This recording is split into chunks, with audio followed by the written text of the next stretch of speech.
Greetings, dear ones. I'm Kryon of Magnetic Service.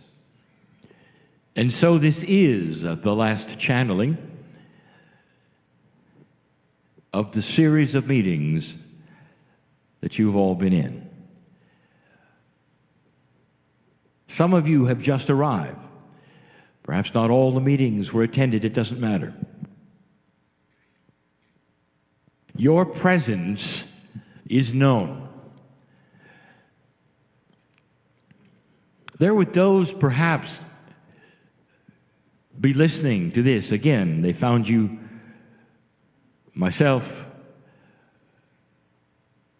all of you listening, and you've stumbled upon this event and this time and this moment, and they're listening right now, and I'll tell them, if you're not ready for different spooky things, you should shut it off now.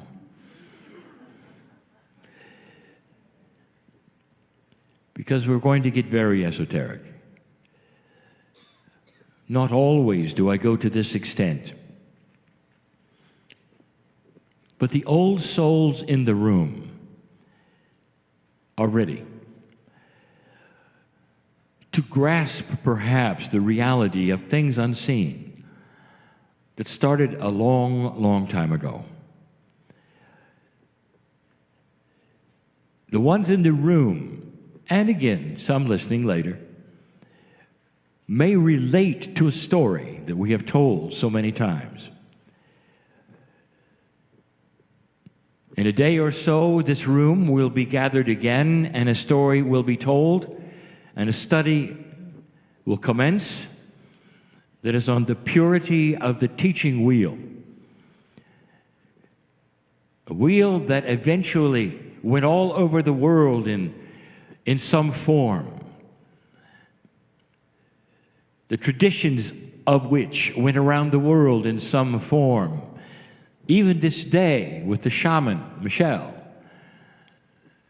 she told you of the tradition of a golden wheel that ended up somehow in the bottom of Lake Titicaca.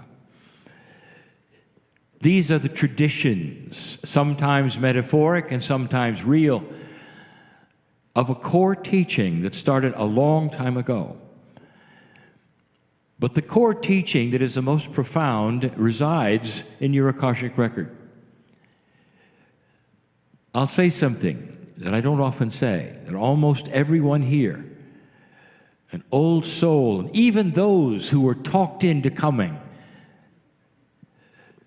you find yourself remembering, perhaps expanding, perhaps responding for sure, to an energy that perhaps you didn't expect. And it's not an energy that says you were here. It's an energy that says, you're Lemurian. It's believable because that which was Lemuria lasted thousands of years without those reincarnating again and again, for there was only one expression of a life at a time on Lemuria.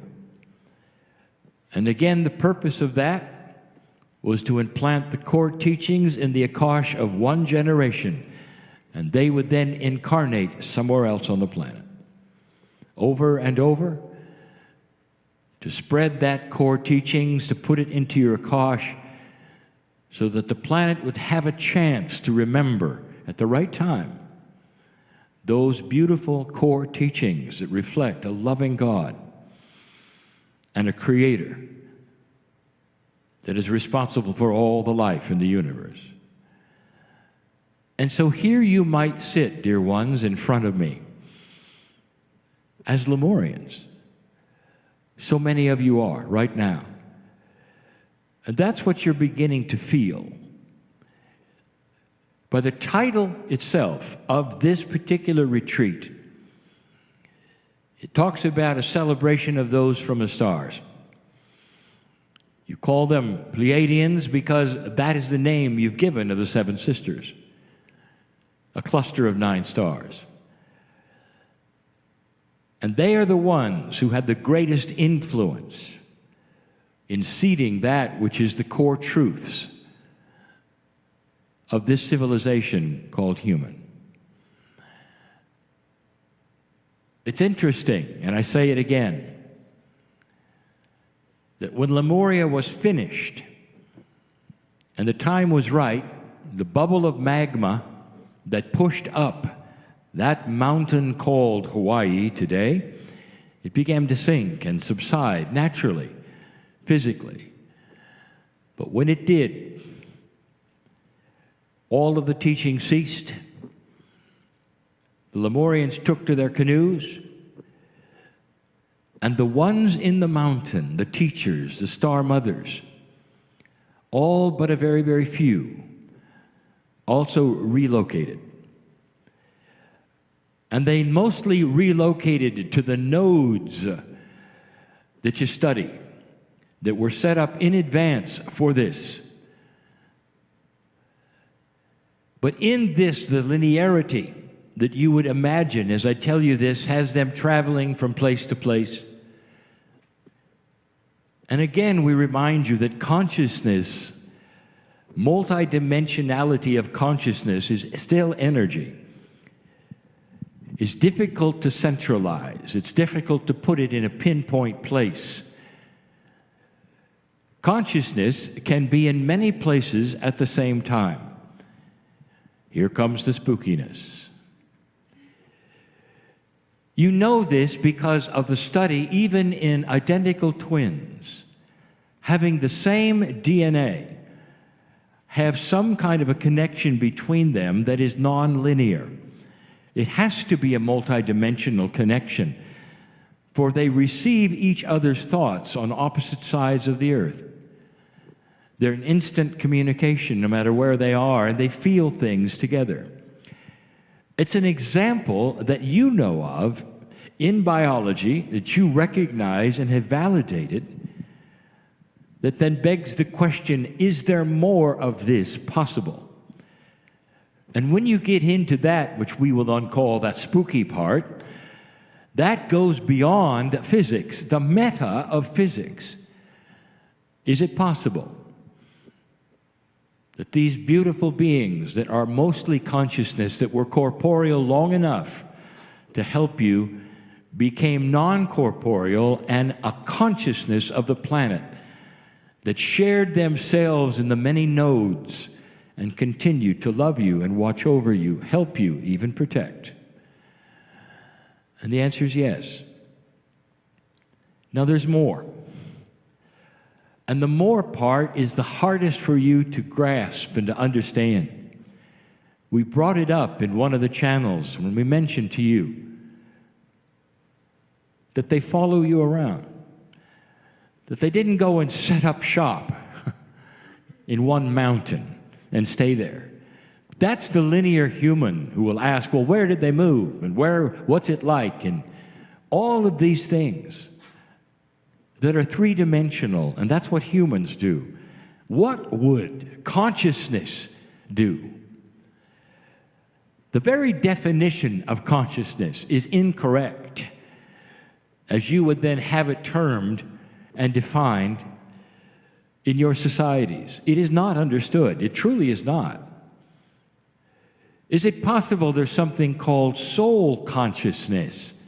There is. We've talked about it when we talk about the multi-places that a soul can be at the same time. The things that humans don't like to hear, that perhaps your soul with your name on it is right now being shared. Is that possible?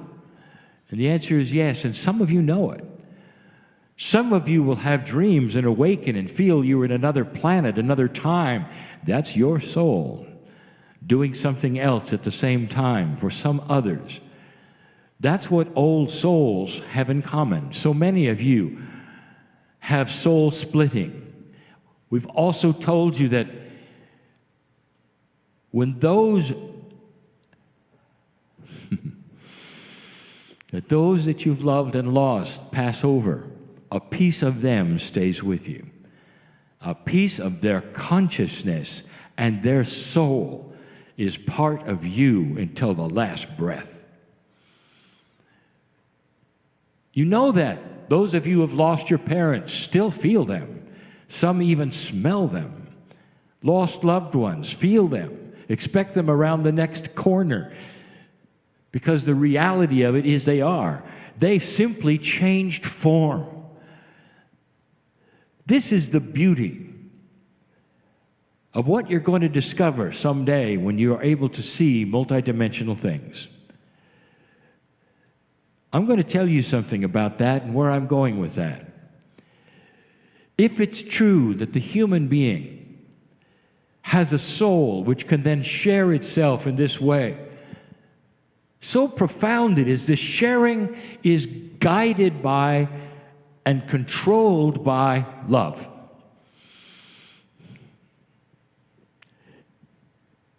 Those of you with children, your last breath, I want you to tell them something. Start telling them now that there's something that they should know that perhaps the church won't tell them, and that's real, that part of you will stay with them for the rest of their lives, and that when you take your last breath, you simply change form. A part of you continues, and a part of you stays with them. That your children will have you for their entire life at some level, and they can talk to you and laugh with you, cry with you, and you're always there taking their hand. And it won't be a fairy tale. It will be the truth. These are the things that you don't understand yet or don't see yet, because spiritually they're too large for a belief system. They're too grand to consider, too eye-rolling for many.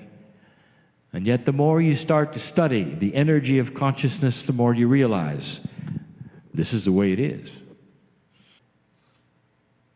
If you start to study the timeline that I have given you and presented you of when Lemuria started to sink, you will then see something else that is coincidental? Not really. That the mountain that you can see from here clearly started to become sacred to those around it. And as many as 11,000 years ago, which is twice the amount of time you think you've been here, from your scientists, you start to understand that the indigenous of the area stayed away from the mountain because it was too sacred. Star mothers are here. Are they the ones in Lemuria? Of course. They're also in other nodes, sharing them. Some would have one consciousness of one star mother in as many as 3 or 4 places.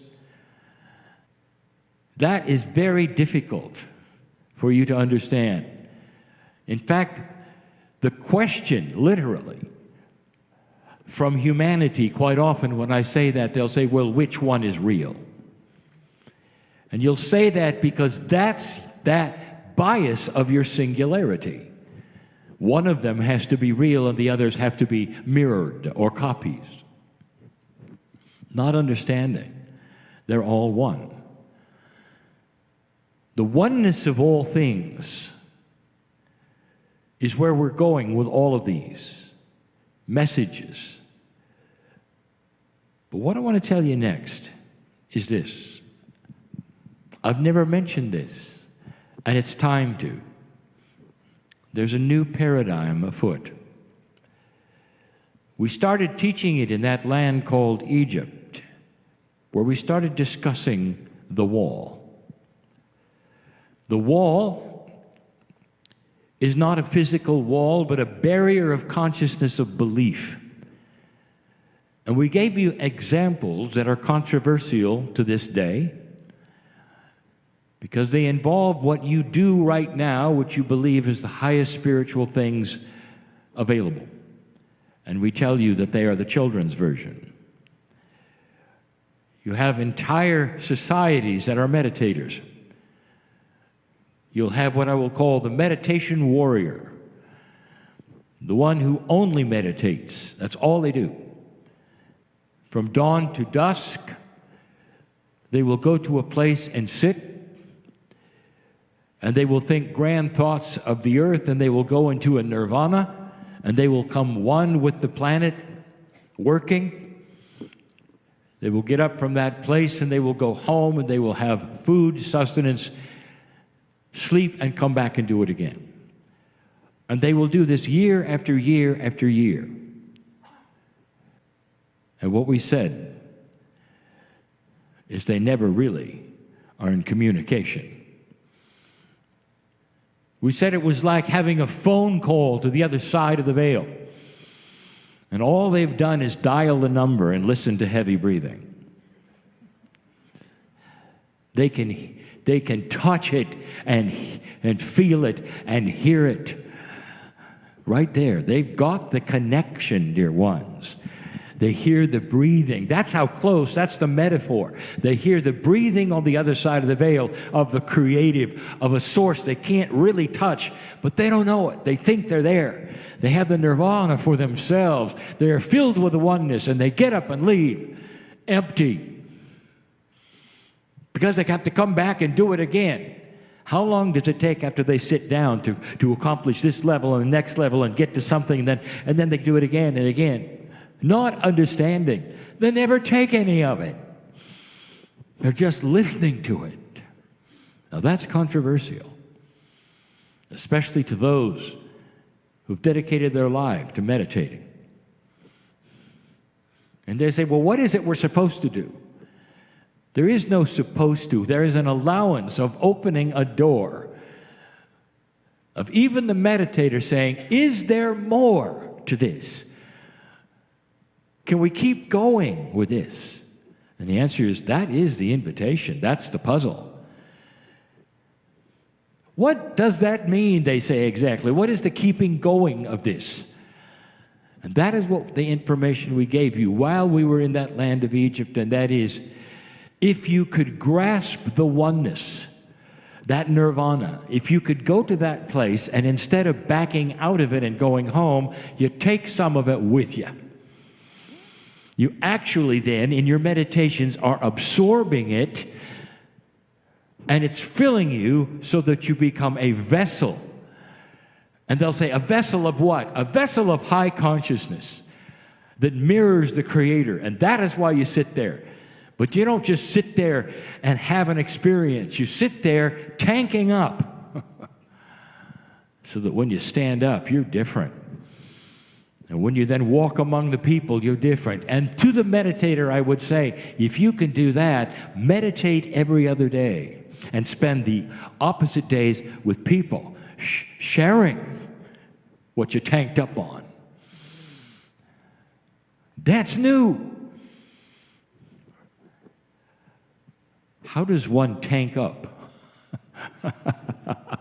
on a higher consciousness? Oh, I don't have to tell you, dear ones, old souls who know the truth. You can sit in this room and feel it filling you up. And you know the love of God flows into you and stays in you. When you get up out of these chairs and you go someplace, you are evolving. You're not having a temporary experience that you have to renew and renew. Like you do with your body, and you have to give it sustenance, and then it needs more, and then needs more. Instead, you're filled up, and it stays there. That's a multidimensional aspect of the love of God. So what I want to tell you that you really need to know is the same attribute of the wall happens right here in the shadow of the mountain.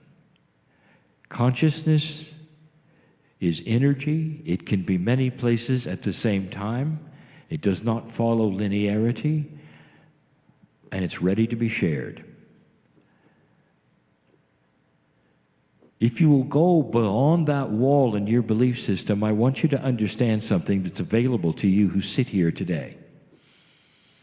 And those coming, and I'll give them the same message. The The ones in the mountain have been waiting for you to understand this. The ones in the area of all of the mountains that are precious, that are nodes, have been waiting. They call themselves time capsules. And you think a time capsule is a linear thing. You're going to dig in and find something they left for you. This is another proactive time capsule. They open when it's time. And it's time. People have been coming here in modern society, and the ancients have been looking at this mountain, never understanding what was there. Not really what was there. What is there is a pool of beautiful energy that has been built up from the star mothers and others who are multidimensional and have been waiting to open. The opening would not occur until humanity had passed a marker of consciousness that allowed it. And you did. You are several years now past 2012. You are starting to barely understand what it means. But old souls, especially Lemurians, who carry around the core truth, have something in common with those in the mountain. You've met them before. And here's what I want to tell you. As you sit here right now, you can invite a part of that consciousness to stay with you. Instead of visiting the shadow of the mountain, I want you to take the mountain with you. There is enough for all. Old souls, that's what you came for. Imagine taking away a piece of the stars that is the love that was given to start this planet, that comes now full circle to those who were there, who could then start taking the shared consciousness energy of those in the mountain who have always wanted to go home with you. Always. But only now, when you start to broach those thoughts that it's even possible, can they do it. So some of you will get it, some of you won't. Because it's another paradigm. It's another belief, isn't it? That you could actually go home with a piece, a part, a consciousness of this energy that is in that mountain, that has always been so sacred the indigenous wouldn't even touch it.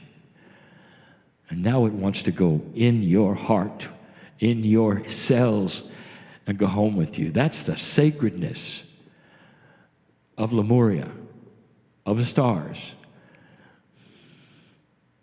They would like to go home with you so completely that you'll know it. You'll know it. You'll get home. You'll know it. Things are different. You'll feel different. And the biggest differences, I'll give you now: peace,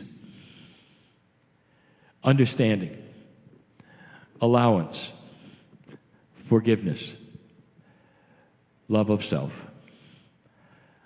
This is what they will put in you, because that is the gold of the disc of Lemuria.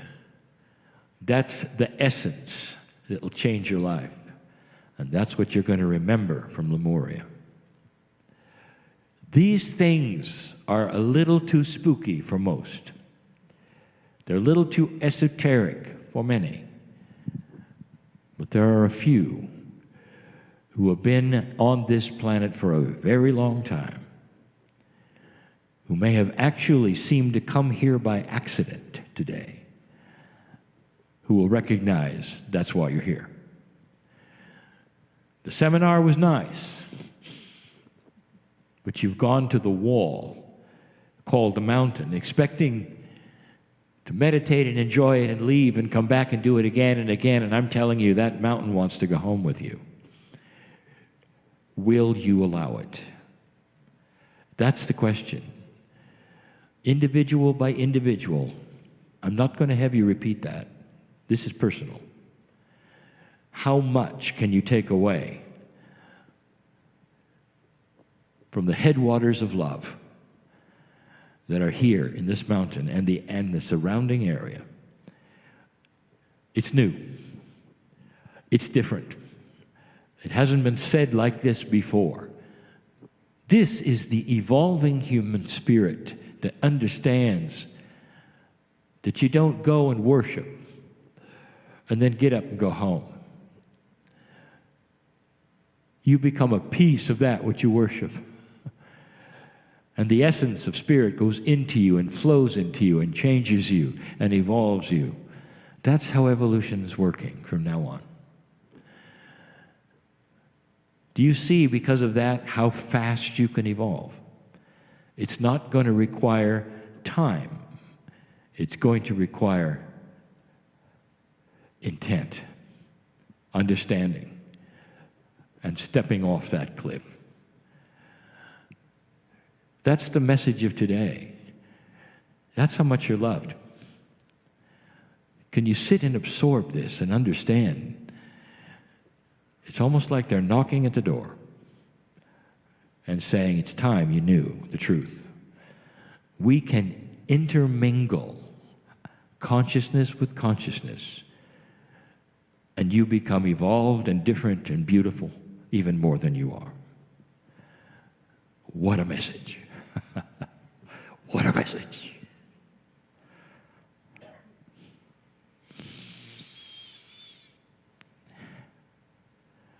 Go differently than you came.